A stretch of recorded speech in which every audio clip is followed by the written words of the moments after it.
why take the smaller value minus the larger value? It doesn't matter because it's going to cancel out, but when you deal with the engine, you're going to have a lot of these minuses and pluses, and let's just say that last year you've seen weird numbers. For example, the combustor is running at temperatures, so people will compute problems just because of slight minus or plus up.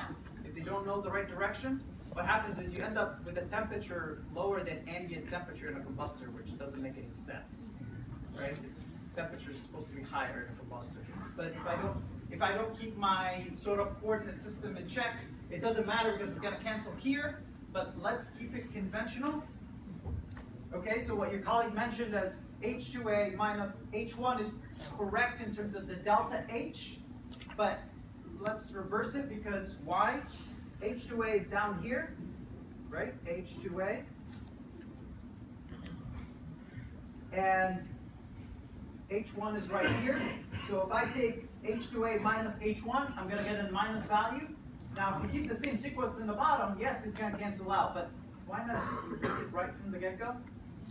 So let's just, as your colleague mentioned, which is correct, just reverse it. H1 minus 2A. Relative to, now somebody else.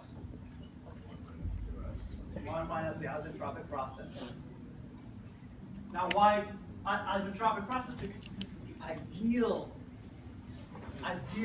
expansion through my nozzle. This is the maximum velocity I can get out of this. But I don't get that because of what that happens inside is primarily my boundary work that is influencing that behavior. Which could be through friction, my efficiency is going to change just because of whatever I have as boundary layers that are going to form around this. It is going to affect my exit velocity.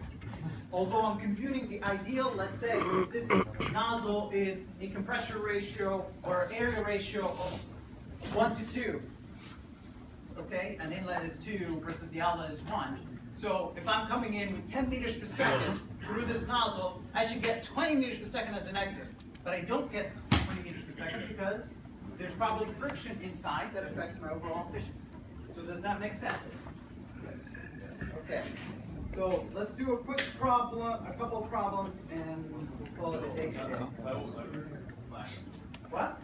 I know, but can we do it real quick? Okay. All right. We'll stop here, but is it pertinent to the homework? it's the same. Actually, let me just do it. It's two quick equations. Okay, just keep the line of thought process real quick. I promise 2 minutes. Okay, so let's assume the same process for a turbine. So for the turbine, what do I have? I have the same principle like this. Now the difference is I have shaft work that is being worked out, being done. And I have station 1 and station 2. So let's draw the same entropy diagram. Pressure at station 1 is what?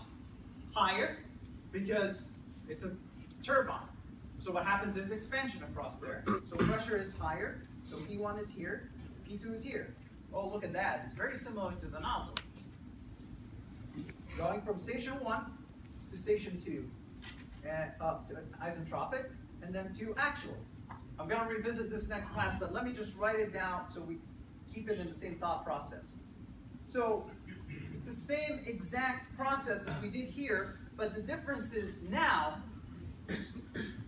I don't have the kinetic energy. All my kinetic energy is actually being transferred to work. So I can characterize this as W out is equal to, did you guess?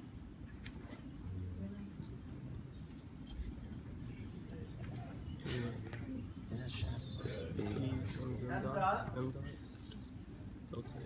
enthalpy change. Simply the enthalpy change. CP was in there for some reason. Oh no, CP delta T.